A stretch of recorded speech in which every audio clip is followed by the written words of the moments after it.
After Mrs. Adebayo explained everything, she asked Bola if she'd like to be initiated. Bola didn't answer. She went home to her small studio apartment in Surulere and kept thinking about how far she had come and how little it still felt like. Not long ago, she had lived in Makoko, navigating narrow walkways over water, sharing spaces with too many people.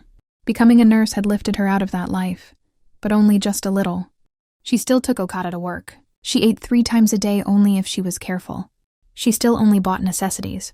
And now, for the first time, she was being offered something beyond survival. She imagined a different life, one she had never allowed herself to picture. Her mother no longer worrying about rent. Her siblings leaving the country for school. A future that didn't feel tight. Then she imagined the cost. Another person's life ending so hers could expand. It made her sick. Bola tried to distance herself from Mrs. Adebayo, but Mrs. Adebayo stayed patient. She continued offering Bola initiation. Then one evening, as Bola was leaving work, her phone rang. It was her mother.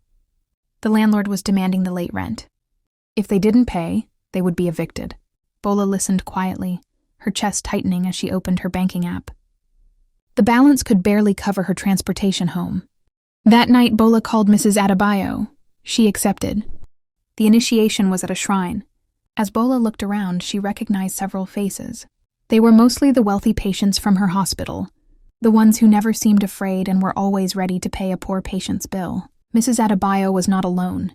The rich patients were preying on the poor quietly, and no one outside that room was any wiser.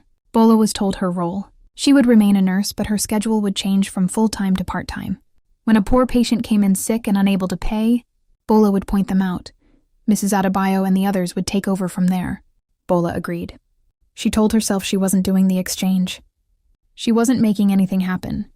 That lie was enough to let her sleep. And then the rewards came. Whenever Bola pointed someone out and the exchange was successful, money appeared in her account. Her life transformed almost overnight. She bought a house in Ikoyi and a new car. She stopped cooking and ordered all her meals. Her clothes, makeup, and wigs changed. She looked like a true Lagos baddie. She moved her family out of Makoko and into a house in Ikeja. Her hospital paychecks stopped mattering. Bola told herself it was worth it. After all, she wasn't the one doing the exchange. She was just the middleman.